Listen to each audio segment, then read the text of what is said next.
चलिए, तो हम लोग एक पार्ट पढ़ लिए ब्रेन का, ऑल्फैक्टरी लोब छोटा सा तो पार्ट था। अब जो ब्रेन का मेन पार्ट है वो है सेरिब्रम, और सेरिब्रम को अच्छे से समझना है, इसके हर एक पॉइंट को समझना है। ठीक है, सबसे पहला बात, आप बार बार ब्रेन का डायग्राम देख रहे हैं, स्टार्टिंग से मैं बना रहा हूं। आप एक बात गौर किए, ब्रेन का सबसे बड़ा पार्ट यही है, सेरिब्रम ही है। तो आप क्या बोलेंगे? Cerebrum is the most developed part of the brain. सबसे ज्यादा डेवलप्ड पार्ट यही है, most developed part of brain. Brain का सबसे ज्यादा डेवलप्ड पार्ट सेरिब्रम है, ब्रेन का। ठीक है, अब अगर आप देखेंगे तो इस सेरिब्रम का दो पार्ट होता है। एक होता है left cerebral hemisphere, left cerebral hemisphere, LCH होगा ना, और एक होता है राइट सेरिब्रल हेमिस्फीयर। अगर आप देखेंगे तो वो दोनों ऐसे होता है आपस में कनेक्टेड। जैसे मान लो क्या है, लेफ्ट सेरिब्रल हेमिस्फीयर है और ये क्या मान लो, राइट सेरिब्रल हेमी, अरे यार, राइट सेरिब्रल हेमिस्फीयर है। और इन दोनों के बीच में क्या होता है, कॉर्पस कैलोसम। ये भी नर्व फाइबर ही होता है, और हाईली माइलिनेटेड नर्व फाइबर होता है जो इन दोनों को जोड़ कर रखने का काम करती है। ये क्या है भाई? ये है कॉर्पस कैलोसम। नाम याद रखेंगे सभी लोग, कॉर्पस कैलोसम। ठीक है, और ये बात तो मैंने बता ही दिया कि जो लेफ्ट हैंडेड पर्सन होगा उसके अंदर ये ज्यादा डेवलप्ड होगा, और जो राइट हैंडेड पर्सन होगा उसके अंदर ये ज्यादा डेवलप्ड होगा। ये सब बात छोड़ो, मुद्दे की बात ये है कि जो आपके बॉडी का राइट ऑर्गन का एक्टिविटी है वो LCH कंट्रोल करेगा, और आपके बॉडी का लेफ्ट बॉडी का जो एक्टिविटी है वो RCH रेगुलेट करेगा, कंट्रोल करेगा। और इन दोनों को जोड़ के रखने का काम करती है कॉर्पस कैलोसम। इसके बारे में भी हम थोड़ा आगे लेंगे। तो ये तो पार्ट आपको कहां से दिखा, जब आप ऊपर से देखे तब। अभी अंदर का सेक्शन नहीं बता रहे हैं, बाहर का व्यू है। ठीक है, अब बात यह है कि यहाँ से एक सवाल बनता है। क्या बनता है? एक बात तो ये कि ब्रेन का सबसे ज्यादा डेवलप्ड पार्ट कौन है, तो सेरिब्रम। ठीक है, और ये कॉर्पस कैलोसम के बारे में एक बड़ा अच्छा सवाल बनता है बार बार, कि इसको बोलते हैं this is the white matter या व्हाइट फाइबर बोलते हैं। White fibre, not white matter, white fibre. समझ गए होंगे क्यों? मैंने पहले ही कह दिया, माइलिनेटेड न्यूरॉन का, हाईली माइलिनेटेड न्यूरॉन का लेयर होता है कॉर्पस कैलोसम। अब कोई बताएगा यहाँ पे माइलिन शीथ कौन सिक्रीट किया होगा, स्वान सेल या ओलिगोडेंड्राइट्स? सभी लोग बताइए चैट में, यहाँ माइलिन शीथ कौन सिक्रीट किया होगा, स्वान सेल या oligodendrites? Corpus callosum myelinated nerve fibre का बना होता है, तो यहाँ पे माइलिन शीथ कौन सिक्रीट किया होगा, स्वान सेल या ओलिगोडेंड्राइट्स? ओलिगोडेंड्राइट्स। क्यों भाई? क्योंकि CNS पढ़ रहे हो आप, और CNS में ब्रेन पढ़ रहे हो, तो CNS में तो माइलिन से सक्रिय करने का काम ओलिगोडेंड्राइट्स ही करता है। तो इसलिए आप क्या बोलोगे, कॉर्पस कैलोसम में माइलिन शीथ सक्रिय करने का काम कौन करता है, ओलिगोडेंड्राइट्स। ठीक है, और एक और अच्छा सवाल जो बनता है, बार बार एग्जाम में पूछा जाता है, which part of cerebrum is the unique feature of mammalian brain? सवाल सुनना ध्यान से, क्या बोला गया है, इन्हें कि बिना सुने पायामीटर बोल दिए। पूछ रहे हैं which part of cerebrum is the unique feature of brain. तो बता, सेरिब्रम का ही ना पार्ट है कॉर्पस कैलोसम, जो दोनों को जोड़ के रख रहा है। सेरिब्रम को ही ना जोड़ रहा है, और corpus callosum is the unique feature of mammalian brain, unique feature of mammals. तो अब तक मैमल के ब्रेन का दो का यूनिक फीचर आ चुका है, ध्यान रहे। एक पायामेटर, याद आ रहा है? पायामेटर हाईली वेस्कुलराइज्ड जो लेयर होता है, पायामेटर, और एक कॉर्पस कैलोसम। कॉर्पस कैलोसम और पायामेटर मैमेलियन ब्रेन का यूनिक फीचर है। सवाल सुनना ध्यान से, क्या पूछा है? अगर पूछेगा ब्रेन के वॉल का, ब्रेन के लेयर का कौन यूनिक फीचर है, आंसर पायामेटर। सेरेब्रम के बारे में पूछे, सेरेब्रम का कौन सा पार्ट, तो आंसर कॉर्पस कैलोसम। अगर केवल बोले ब्रेन का पार्ट, तो दोनों ही ब्रेन का, मैमेलियन ब्रेन का यूनिक फीचर है। ठीक है, चलिए अब हम आगे बढ़ते हैं और आगे लेते हैं इसका इंटरनल स्ट्रक्चर। ठीक है, अब आपको पता है सेरेब्रम हमारा यहाँ पे एक सेरेब्रल हेमिस्फीयर इधर रखा है और एक इधर रखा है। तो हम लोग क्या कर रहे हैं ना, उसका सेजाइटल सेक्शन कट कर रहे हैं। मतलब जैसे मान लो ये हमारा सेरेब्रम है, ये है ना, तो हम लोग क्या कर रहे हैं, जैसे मान लो कि यहाँ पे सेरेब्रम ऐसे करके रखा हुआ है, सपोज दैट ऐसे सेरेब्रम करके रखा हुआ है, उसको ऐसे करके काटेंगे और ये जो दिखेगा वो आपको पढ़ाएंगे। मतलब यहाँ पे जो मेरा सेरेब्रम है ना, उसको ऐसे करके काटेंगे, ऐसे साइड से ऐसे करके काटेंगे, मतलब ऐसे बोलो, ऐसे ऐसे करके काटेंगे, और जो यहाँ पे दिखेगा वही आपको यहाँ पे पढ़ाएंगे। ठीक है, तो आइए आपके सामने डायग्राम बनाते हैं एक एक करके। यहाँ तक किसी को कोई डाउट है तो पूछ सकता है।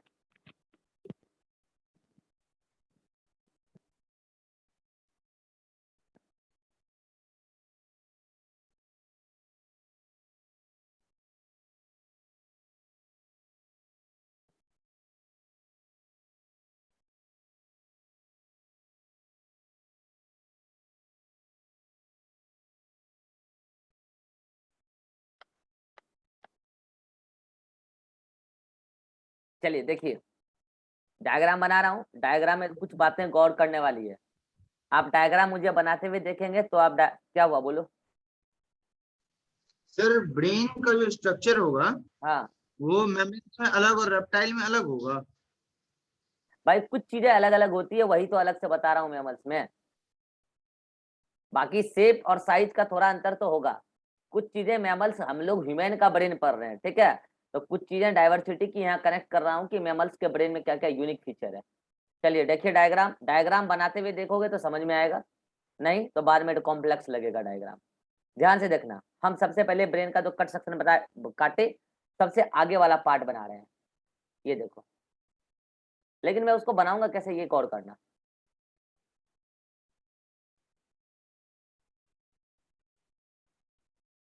ठीक है, अब देखो मैं उसका लेयर कैसे दिखा रहा हूँ, ये देखना लेयर में, देखो कैसे दिखा रहा हूँ, जिग जैग मैनर में दिख रहा है।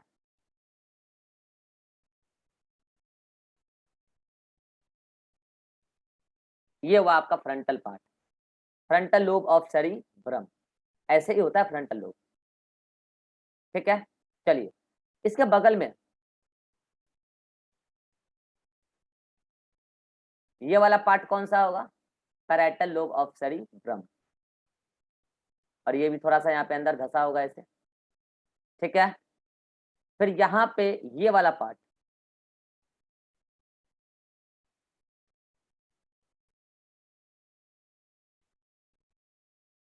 ये वाला पार्ट पूरा क्या है आपका, टेम्पोरल लोब, और ये वाला पार्ट पूरा क्या है आपका, ऑक्सीपिटल लोब। अब आप बोलोगे सर ये जिगजैग जिगजैग क्यों बना है, ऐसा ही ब्रेन होता है क्या? हाँ ऐसा ही होता है, जैसे मैंने कहा ना अखरोट उखारो दिखता है ना, जिगजैग जिगजैग, ऐसे ही होता है भाई साहब, याद रखना। ठीक है, ऐसे ही होता है। अब इधर देखना, गौर करना, इधर देखो, ये जो गड्ढा है इसको कोई और नाम से जानते हैं? किधर लिखूं, किधर लिखूं, यहीं पे लिख दूं क्या? चलो ये लिखता हूँ, ये जो गड्ढा है इसको किसी और नाम से जानते हैं, और ये जो उभार है इसको फिर किसी और नाम से जानते हैं। आओ बताते हैं, किसको किस नाम से जानते हैं, आओ बताते हैं।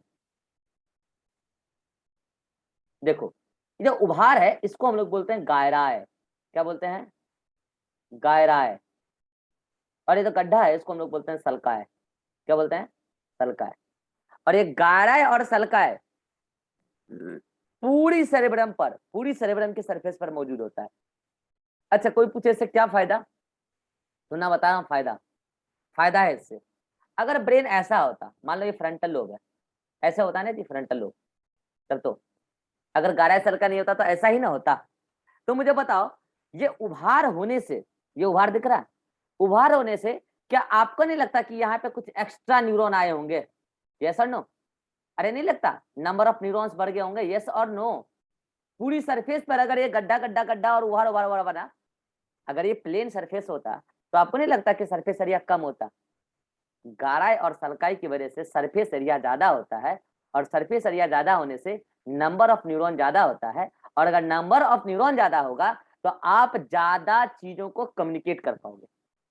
This is the significance of gyri and sulci. और आपको एक इंफॉर्मेशन मैं आपको और बता देता हूँ, सुन लो। इस पूरे दुनिया में जितना भी ऑर्गेनिज्म का ब्रेन है, सबसे ज्यादा number of gyri and sulci human के ब्रेन में पाया जाता है। That's why human is the most intelligent animal on the earth. क्योंकि ह्यूमन के ब्रेन में, हर्ष देखो क्या कर रहा है, हम पढ़ा रहे हैं, वो कहाँ देख रहा है और क्या लिख रहा है। सब कुछ नोट्स में लिखा हुआ है भाई, लिखा हुआ है सब कुछ नोट्स में, ठीक है, सब कुछ लिखा हुआ है, जितना हम बोलते हैं ना सब कुछ नोट्स में लिख के पहले ही दे चुके हैं, फिर भी ये लिख रहा है। इस पूरे अर्थ पर सबसे ज्यादा गाढ़ा एंड सल्काय ह्यूमन के ब्रेन में है, that's why maximum number of neurons found in human brain and that's why most intelligent animal on the earth is human. Human इस अर्थ का सबसे तेज प्राणी है, क्योंकि उसके पास नंबर ऑफ न्यूरॉन ज्यादा है, इसीलिए। क्यों नंबर ऑफ न्यूरॉन ज्यादा है? During the course of evolution gyri and sulci cerebrum में बढ़ता चला गया। तो ये गायराई सल्काई का इन्फॉर्मेशन दे दिए। चलो अब नाम बताओ सभी का, सभी इसका नाम बताओ। इसको क्या फ्रंटल लोब बोलेंगे? यस सर, एफएल लिख दिया, फ्रंटल लोब। क्या इसको पैराइटल लोब बोलेंगे? Yes sir. क्या इसको ऑक्सीपिटल लोब बोलेंगे? Yes sir. क्या इसको टेम्पोरल लोब बोलेंगे? Yes sir. तो 4 लोब हो गए सेरेब्रम के। अब आप बोलोगे सर कहीं कहीं पे गाढ़ा सल्का अंदर डीप धस गया। हाँ बिल्कुल धस गया, एक यहाँ, एक यहाँ और एक यहाँ, एक यहाँ। और वही तो जो डीप धसा है वही तो चारों लोब को पार्शियली सेपरेट कर रहा है। हालांकि कई बार डीपली सिचुएटेड भी हो जाता है, कई बार डीपली सिचुएटेड भी हो जाता है, पार्शली और टोटली सेपरेट कर देता है। नहीं तो चारों एरिया सेपरेट कैसे रहेंगे, चारों लोब सेपरेट कैसे रहेंगे? अब आप बोलोगे सर उस दीवार का नाम जरूरी नहीं है, इसलिए नहीं बता रहा हूँ। एमबीबीएस में पढ़ना, इसका नाम रोलैंडिक सर्कस होता है और इसका नाम सैल्वियन सर्कस होता है। भूल जाओ क्या बोला। हाँ एक कॉमन नेम याद रख लो, इसको आप बोलोगे सेंट्रल सर्कस, क्योंकि यहाँ पे है ना, जैसे ये हमारा फ्रंटल लोब है, ये फ्रंटल लोब और यहाँ से पैराइटल लोब, तो यहाँ पे एकदम सेंटर पे ब्रेन में अंदर की तरफ एक डीप इन्वेजिनेशन होगा गायराई का, सॉरी सल्काय का, सल्काय जो गड्ढा होता है सल्काय, सल्काय का एक डीप इन्वेजिनेशन होगा अंदर की तरफ, तो वो बना दिया सेंट्रल सीएंट्रियालिस, सेंट्रल सल्कस। सल्कस का मतलब होता है एक तरीके का पार्टीशन। और इसको आप क्या बोलोगे? लेटरल। जैसे मान लो ये क्या है, मेरा ये फ्रंटल है, ये पैराइटल है, ये टेम्पोरल है, तो यहाँ पर से एक डीप अंदर की तरफ, एक डीप साइड से एक डीप सल्कस है और इसका नाम क्या है? Lateral sulcus. नाम जरूरी नहीं है, जैसे लेटरल सल्कस, इसी को बोलते हैं सैल्वियन सल्कस, उसी को बोलते हैं रोलैंडिक सल्कस। इन दोनों का भी नाम रखा जा सकता है। चलो हटाओ, काम का नहीं है इसलिए नहीं बता रहे, ठीक है। आप बस इतना ध्यान रखो कि चारों लोब सेपरेटेड होते हैं पार्शली और टोटली, ठीक है। अब आपको हम बताने वाले हैं किस लोब में कौन सा फंक्शन होता है। बेसिकली पता है आपको एक बात, कि चारों लोब में ना न्यूरॉन्स का गुच्छा होता है, गुच्छा, और वो न्यूरॉन अलग अलग काम के लिए डिफ्रेंशिएटेड होते हैं। जब आप लर्निंग एज में होते हैं तो अलग अलग न्यूरॉन अलग अलग काम के लिए एक्सपीरियंस्ड हो रहे होते हैं। जैसे कि पहले मैं आपको बताऊं फ्रंटल लोब, फ्रंटल लोब में ना टोटल 5 एरिया है, 5 एरिया फ्रंटल लोब में। बताऊं कौन कौन? ये देखना ध्यान से। एक एरिया यहाँ पे है, ये न्यूरॉन का पूरा गुच्छा है, ठीक है। एक एरिया यहाँ पे है, एक एरिया यहाँ पे है, एक एरिया मान लो यहाँ पे है, और एक एरिया यहाँ पे है। अब इन 5 एरिया का नाम रखना है, रखें। एक ये हो गया, एक ये हो गया, एक ये हो गया, एक ये हो गया, और एक ये 5 अलग अलग न्यूरॉन्स के एरियाज पाए जाते हैं फ्रंटल लोब में। इसका नाम है प्री मोटर एरिया। क्या नाम है? Pre motor area. इसका नाम है general motor area, general motor area. इसका नाम है, अरे मेरे पास जगह नहीं बचा यार, रुक जा।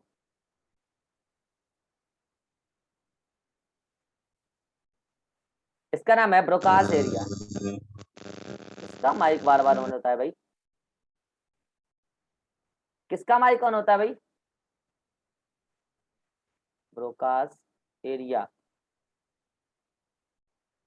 और ये वाला जो है, यहाँ पे लिख देता हूँ, ठीक है। इसका नाम है प्री फ्रंटल कॉर्टेक्स, अभी सबका काम बताऊंगा। प्री फ्रंटल कॉर्टेक्स, ठीक है, और इसका नाम है फ्रंटल आई फील्ड। इसको मिटा दूं, सल्कस का तो काम है नहीं, मिटा दूं क्या इसको, छोड़ो यार रहने दो। फ्रंटल आई फील्ड, फ्रंटल आई फील्ड। अब एक एक करके सभी के बारे में सुनिए, एक एक करके सभी का काम सुनेंगे आप लोग, ठीक है। पहले सबसे पहले लेते हैं जनरल मोटर एरिया। जैसा कि मैंने अभी आपको सिखाया, आपके बॉडी का most of the voluntary activity cerebrum के हाथ में है, बोला ना अभी। सेरिब्रम में कौन, सेरिब्रम में भी केवल इस जगह का जो न्यूरॉन है ना, केवल वही आपके बॉडी के लिए वॉलंटरी मैसेज बनाता है। हाँ, केवल वही आपके बॉडी के लिए वॉलंटरी मैसेज बनाने का काम करता है और बॉडी को वॉलंटरी सिग्नल भेजने का काम करता है। तो आप जनरल मोटर एरिया का फंक्शन क्या बोलोगे, voluntary control of the body, yes और no, voluntary control of body. Body की voluntary control general motor area में होती है, उसके न्यूरॉन वहीं पे होते हैं जो बनाते हैं मोटर इंपल्स। अच्छा एक बात बताओ, क्या लग रहा है ये सारे जितने एरियाज हैं ये मेनली किसके बने होंगे, इंटर न्यूरॉन, याद आ रहा है, इंटर न्यूरॉन। अभी बताऊंगा फिर से, इंटर न्यूरॉन के बने होते हैं सब। अब आते हैं प्री मोटर एरिया, इसका क्या काम है। अभी जो मैं लिख रहा हूं और मेरा जो पेन का मूवमेंट है, मैं देखता वहां हूं और लिखता यहाँ हूं। आप सोचो कितना तगड़ा कोऑर्डिनेशन है। पहले तो ये चीजें नहीं होती थी, पहले तो बोर्ड पे लिखते थे, बोर्ड पे ही देखते थे, लेकिन अभी देखना होता मुझे स्क्रीन।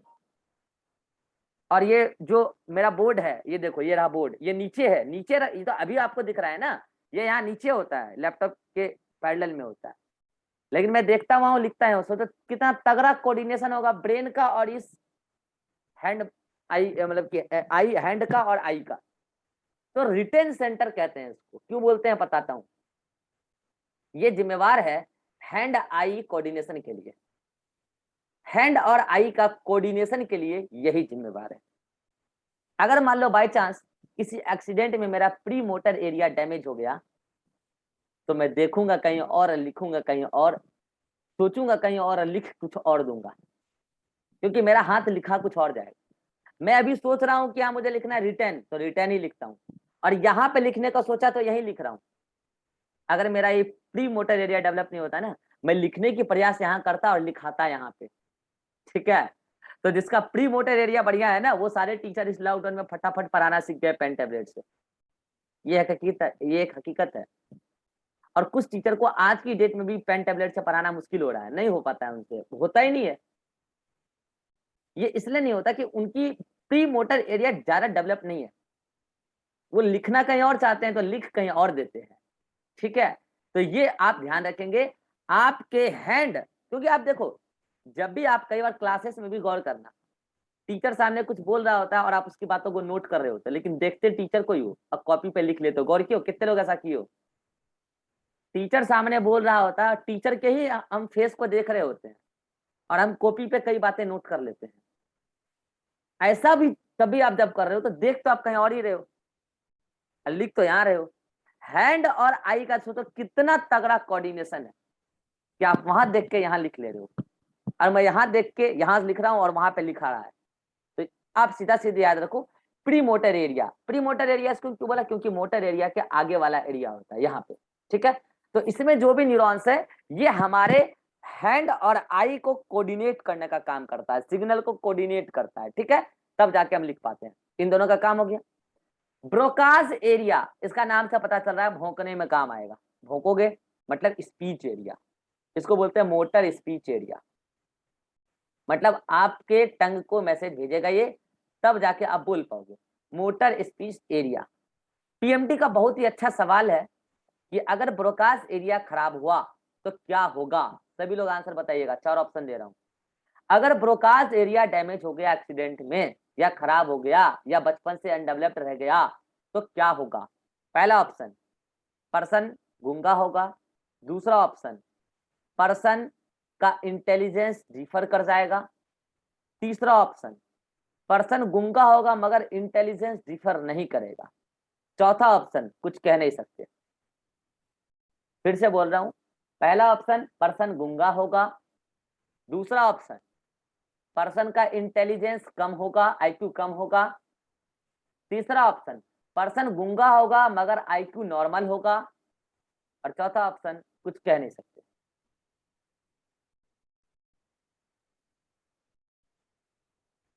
सभी का जवाब सी आ रहा है और आज सही आंसर सी है। पता है ये क्वेश्चन है बहुत पहले एक बार बिहार पीएमटी में आ गया था, जब बीसीसी अलग से होता था, और उसमें बहुत सारे बच्चे ने आंसर ए मार दिए हड़बड़ी में। उनको लगा कि सच बात है पर्सन गूंगा होगा, एफेसिया बोलते हैं उसको, APHASIA, अफेसिया, गूंगापन को।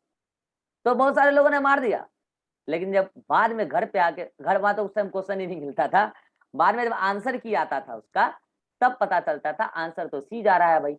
काहे आंसर सी इसलिए जा रहा है क्योंकि सी में ये लिख रखा था कि पर्सन गूंगा तो होगा लेकिन इंटेलिजेंस डिफर नहीं करेगा। कई बार तो गूंगे लोग आपसे ज्यादा होशियार होते हैं भाई, आपको शक हो जाएगा खुद पे कि भाई हम तो उससे ज्यादा तेज नहीं हो पा रहे, गूंगा हमसे ज्यादा तेज है।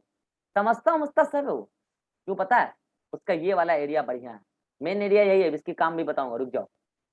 तो अगर आपका ब्रोकाज एरिया खराब है तो आप बोल नहीं सकते लेकिन समझ सब सकते हैं, आप सब कुछ कर सकते हैं, बस बोल नहीं पाइएगा अच्छे से, आप गूंगा हो जाइएगा, बोल नहीं पाइएगा, ठीक है। तो ये हुआ ब्रोकाज एरिया, बोल ही नहीं पाइएगा, ऐसा नहीं कि ऐसा भी नहीं, बोल ही नहीं पाइएगा। बहुत सारे नहीं होते हैं गूंगा, इस टाइप का आवाज निकलेगा, बोल ही नहीं सकते हैं, वो तो बस वोकल को करके निकाल देगा आवाज, बोल ही नहीं पाइएगा, लैंग्वेज निकलेगा ही नहीं। हाँ लैंग्वेज जब आप बोलते हैं, तो जैसे मैं भी बोल रहा हूँ, कई बार मैं भी बोलते बोलते हकला जाता हूँ, ऐसा कभी कभी हमारे साथ भी होता है, आप लोगों के साथ भी होता होगा। तो ऐसा इसके लिए जिम्मेवार कोई और एरिया होता है, लेकिन ब्रोकाज एरिया अगर खराब हो गया ना, बोलिए नहीं पाएंगे, गलत सही बोलना तो बात की बात है, बोल ही नहीं सकते हैं, ठीक है, उसको बोलते हैं एफेजिया कंडीशन। आईक्यू पे कोई असर नहीं पड़ेगा, ये बात ध्यान रख लीजिएगा, ठीक है। अब आते हैं इस पे, फ्रंटल आई फील्ड, पहले इसका काम समझ लेते हैं। एक बात पता है, अगर अभी अचानक से आंधी आ जाए और धूल उड़ने लग जाए, आप लोग अचानक से अपना आंख बंद कर लेते हो, गौर किया, अचानक से आपके आपके आंखों के सामने से कोई डेंजरस चीज गुजरे, आपका आंख अपने आप बंद हो जाता है, गौर किया कभी। अच्छा, आपका आंख हर 10 मिनट में, गौर करना, कितनी बार पलक बदलता है, गौर कियो। अरे गौर कियो, कभी गिनना, इसको काउंट करना कभी, कौन करा रहा है ये, कौन करा रहा है ये? चलो अपने आप हो रहा है तो वो भी आपकी बॉडी ही करा रही है, जब आप जानबूझ कर रहे हो तो भी वो आपकी बॉडी करा रही है, कौन करा रहा है? इसके लिए जिम्मेवार है फ्रंटल एरिया में पाए जाने वाले फ्रंटल आई फील्ड, जिम्मेवार है ये, responsible for blanking of eye. Blanking of eye का मतलब समझ रहे हो ना, आंखों का झपना, आंखों का पलक झपकना।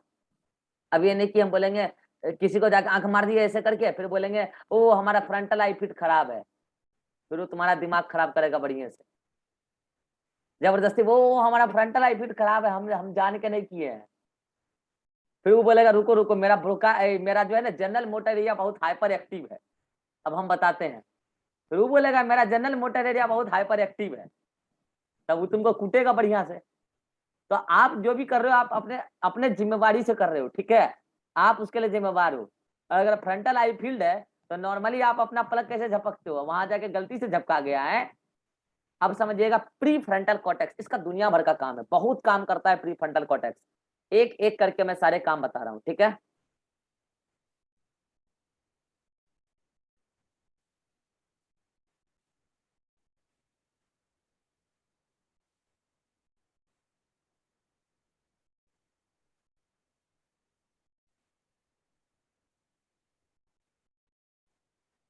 चलिए एक एक करके सारे काम समझिएगा। पहला काम है आइडिया। एक बार पता है, जैसे मैं ही फरवरी तक मेरा कोई ओपिनियन नहीं था, मेरा कोई आइडिया नहीं था कि मैं ऑनलाइन कभी पढ़ाऊंगा, वो भी इतनी जल्दी, मेरा कोई आइडिया नहीं था।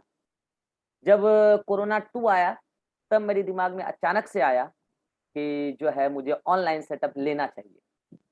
तब उसी टाइम मैंने कुछ कुछ बच्चों को इन्फॉर्मेशन दिया कि मैं भी ऑनलाइन क्लासेस स्टार्ट करूंगा लाइव। उससे पहले मेरे दिमाग में कोई आइडिया आया ही नहीं था, ऑफलाइन कितना मस्त चल रहा था, सब बच्चा के यहाँ पढ़ के जाता था।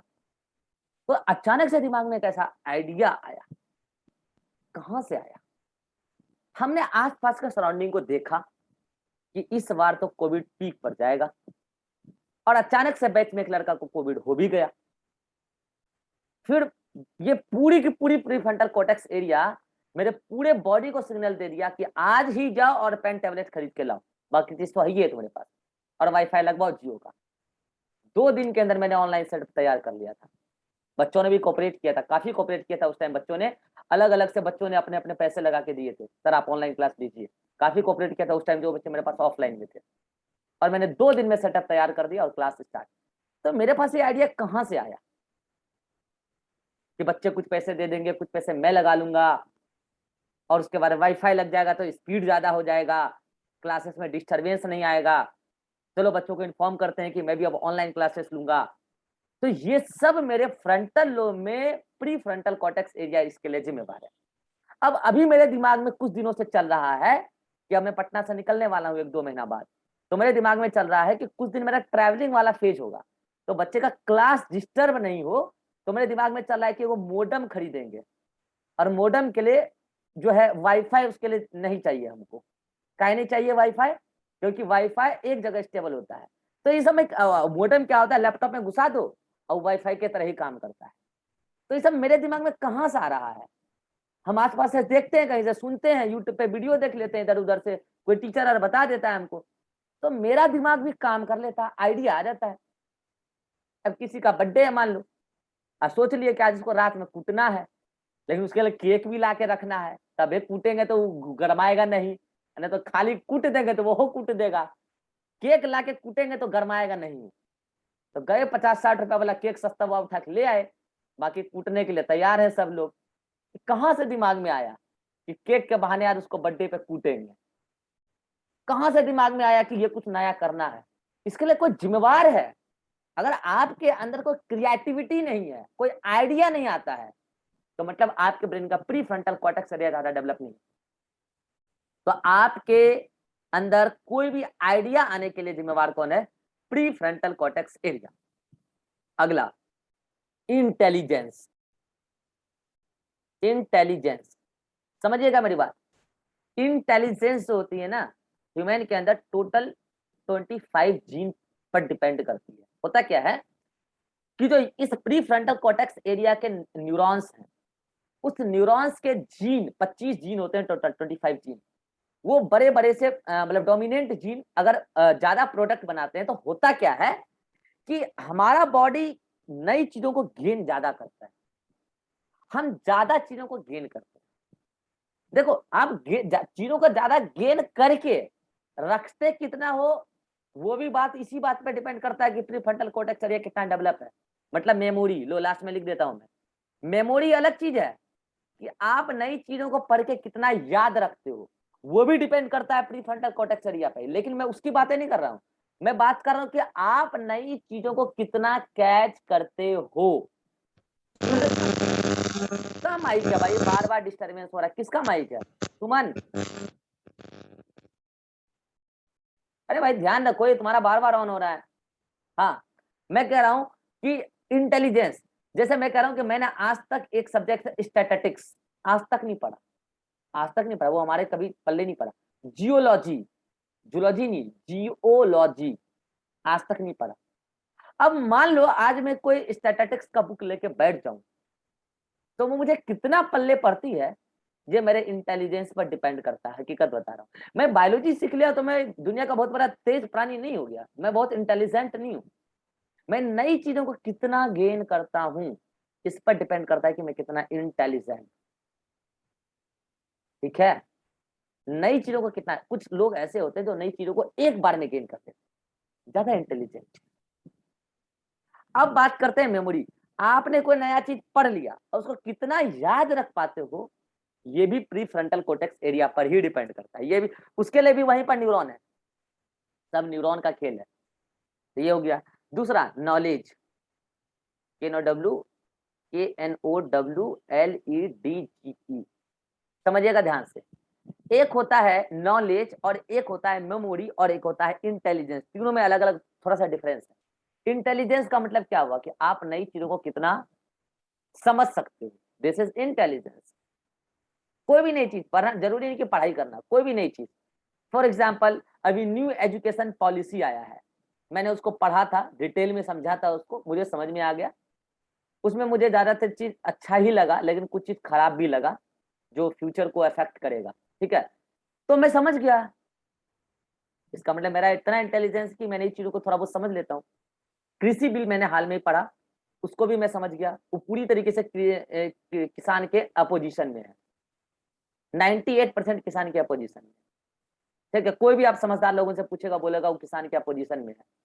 सच में वो कृषि बिल जो है काला कानून एक तरीके से। मुझे समझ में आ गया।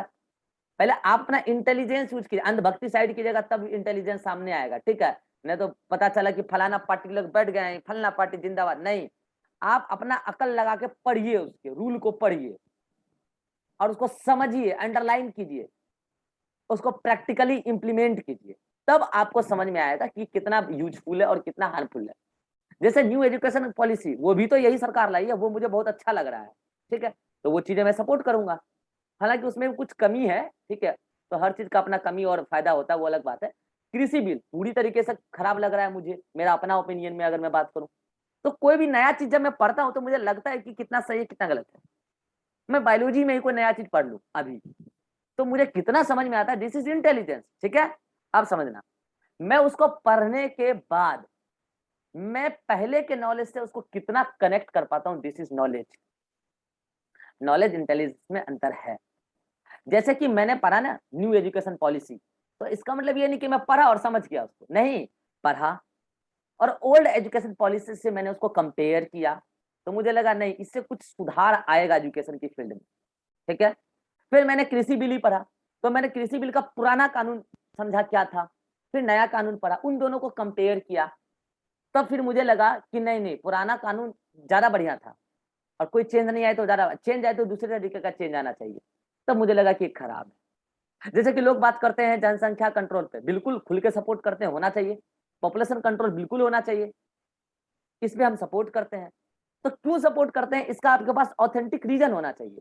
जैसे कि हमें दिख रहा है कि आज की डेट में हमारे पास रिसोर्सेस कम पड़ रहे हैं, इसलिए कंपटीशन बढ़ता जा रहा है, इसलिए पॉपुलेशन कंट्रोल हर समस्या का समाधान है। इस बात पर हम सपोर्ट करेंगे। फिर अगर कोई बोलेगा नहीं, पर्टिकुलर जाति के ही पॉपुलेशन को कम करना है, तो फिर इस बात का विरोध करेंगे।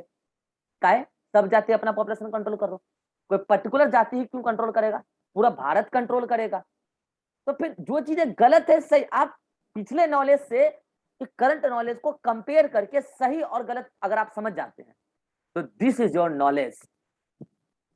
इंटेलिजेंट होना नॉलेजेबल पर्सन को इंडिकेट नहीं करता। नॉलेजेबल वो है जो पास्ट नॉलेज अपने कंटेंट को करंट कंटेंट से कंपेयर करके सही और गलत डिसाइड कर। ठीक है, अब बात करते हैं मेमोरी। हमने प्रीवियस न्यू एजुकेशन पॉलिसी भी पढ़ा, न्यू एजुकेशन पॉलिसी भी पढ़ा, दोनों बातों को मैं याद रखा हूं। This is the memory. Memory simply याद रखना। ठीक है, अगला बात करते हैं रीजनिंग। रीजनिंग रीजनिंग के लिए भी जिम्मेवार यही है, pre frontal cortex area. For example, मेरे सामने कोई घटना घटी, जैसे फॉर एग्जाम्पल 29 जुलाई 2020 को मेरी 29 जुलाई, हाँ 2020 को मेरी बाइक चोरी हो गई। मैंने उसका कारण बहुत डिटेल में सोचा, आखिर ऐसा क्यों, आखिर ऐसा क्यों, आखिर। फिर मुझे लगा कि कुछ चोर लफंगे मेरे पीछे पड़े हैं, जिनको अपने घर का खर्ची नहीं चल रहा है, वो सोचे इसका बाइक उठा के बेच देंगे तो कुछ पैसा आ जाएगा। मैंने कहा चलो भाई, अगर मेरा बाइक चुरा के उसका घर चल रहा है तो घर चल जाए उसका। अब क्या करेंगे, कुछ चोर उचक्के हैं। तो मुझे कारण पता चला कि भाई मुझे तो किसी से ऐसा कोई दुश्मनी है नहीं कि मेरा बाइक चुराएगा। कोई चोर उचक्के हैं, वो अपना घर चलाने के लिए मेरा ही बाइक आज पॉइंट कर लिए, चुरा लिए। तो इसका कारण मैं यही ढूंढ पाया। बाकी मुझे ऐसा कोई किसी से कोई दुश्मनी नहीं है कि मेरा बाइक कोई उठा लेगा, क्योंकि अगर दुश्मनी होता तो आज साल भर हो गया, मुझे भी उठा लेना चाहिए था उससे। तो कहाँ उठाया, नहीं उठाया। तो ऐसा होता है। फॉर एग्जाम्पल, मतलब मैंने कारण पता किया ना, मैंने ऐसा क्यों हुआ। फॉर एग्जाम्पल, अगर मेरे सामने कोई भी घटना भी घटित हो गई, फॉर एग्जाम्पल 2 लोग लड़ गए, और मैं उसका रीजन पहले पता करूंगा ना, भाई रीजन क्या है। तो मुझे पता चला कि पहले सामने वाले ने उंगली किया है, और फिर सामने वाले ने जब उंगली किया तो दूसरे पर्सन ने उसके पूरी तरीके से कुटाई कर दी। तो मुझे लगा सही है, तो किया। उंगली करने वाले का यही हाल होना चाहिए, कम मारा है, ज्यादा मारना चाहिए था। तो फिर मैंने कारण पता किया कि पहले इसने उंगली किया है। आप किसी भी घटना, जैसे मान लो मेरा नीट में सिलेक्शन नहीं हुआ, तुम ये थोड़ी है कि टीचर को गाली देने लगेंगे, टीचर बढ़िया नहीं पढ़ा रहा था। अरे भाई साहब, आप अपने कारण तो पता करो, आप कारण तो पता करो। कितनी बार आप क्लास आते थे टाइम पर, कितनी बार आप रेगुलर आते थे, कितना पूजा पाठ करते थे, कितना एनसीईआरटी पढ़ते थे, कितना टेस्ट देते थे, कितना ट्रैवलिंग करते थे। महीना दिन से ट्रैवलिंग कर रहा है अभिषेक, पूजा पाठ में लगे हैं भाई साहब। कुछ भाई साहब एनसीईआरटी ही नहीं पढ़ते हैं। तो भाई आप नीट में सिलेक्शन नहीं होने के बाद एक्चुअल कारण अगर आप ढूंढ पा रहे हो, दैट मीन्स कि your pre frontal cortex area is developed. अगर आप एक्चुअल कारण नहीं ढूंढ पा रहे तो मतलब आप रीजनिंग नहीं पता कर पाते हो, रीजन नहीं पता कर पाते हो, रीजन क्या है। इसके लिए भी आपका प्री फ्रंटल कॉर्टेक्स एरिया ही जिम्मेवार है। Next, ability to abstract. Ability to abstract, इसका मतलब क्या होता है? कोई भी डिसीजन लेना। देखो डिसीजन हर कोई नहीं ले पाता, पता है? आप कई बार ना दूसरों से राय विचार लेते हो, राय विचार लेना भी चाहिए, लेकिन उसके बाद भी कुछ पर्सन डिसीजन नहीं ले पाते। जैसे कुछ पर्सन अभी तक ये नहीं समझ पाए कि पढ़ाई करने से नीट में सिलेक्शन होगा, अभी तक नहीं। कुछ बच्चे 2021 की तैयारी कर रहे हैं और वो केवल बायो पढ़ रहे हैं, 15 दिन एग्जाम बचा है, और बायो में भी अब वो नया चैप्टर पढ़ रहे हैं। मतलब वो डिसीजन ले ही नहीं पाते हैं कि करना क्या है, कुछ कर लेते हैं। अब क्या बोले उनको? एक तो उन्होंने फुल सिलेबस नहीं पढ़ा, लेट से ज्वाइन किया, ऊपर से जो पढ़ा उसको रिवाइज नहीं कर रहा, जो नहीं पढ़ा उसको पढ़ रहा है नया। मतलब उसको मतलब वो डिसीजन ले नहीं पाता है ना। कुछ लोग तो ऐसे डायरेक्टली स्वीकार कर लेते हैं कि मेरे से कुछ नया काम नहीं हो पाता, मुझे बताओ भाई सजेशन दो। तो मतलब अगर आप ऐसा नहीं कर पा रहे हैं, that means your pre frontal cortex area is not well developed now, बाद में डेवलप हो सकता है। तो प्री फ्रंटल कॉर्टेक्स एरिया का डेवलप, जैसे मैंने अपना एक डिसीजन लिया, मैं किसी के कहने पर टीचिंग करने नहीं आऊँ, मेरा अपना डिसीजन है कि मैं टीचिंग करूंगा। गार्जियन इस बात के आज के डेट में भी अपोजिशन में है कि मैं टीचिंग करूं, आज भी वो अपोज करते हैं। मेरा अपना डिसीजन है कि मैं टीचिंग करूंगा, मेरा अपना कॉन्फिडेंस है कि मैं इस फील्ड में बेहतर करूंगा, तो मैं कर रहा हूं। This is my decision. इतने बड़े हम हो गए कि हम डिसीजन ले सकते हैं सही और गलत क्या है। तो ये चीजें आपकी प्री फ्रंटल कॉर्टेक्स एरिया पर डिपेंड करती है। कुल मिला के जल्दी से स्क्रीनशॉट लीजिए। कुल मिला के मैंने आपको फ्रंटल लोब के सारे काम बता दिए, और अब हम आपको बताने वाले हैं किसके काम? तो अब हम आपको बताएंगे अभी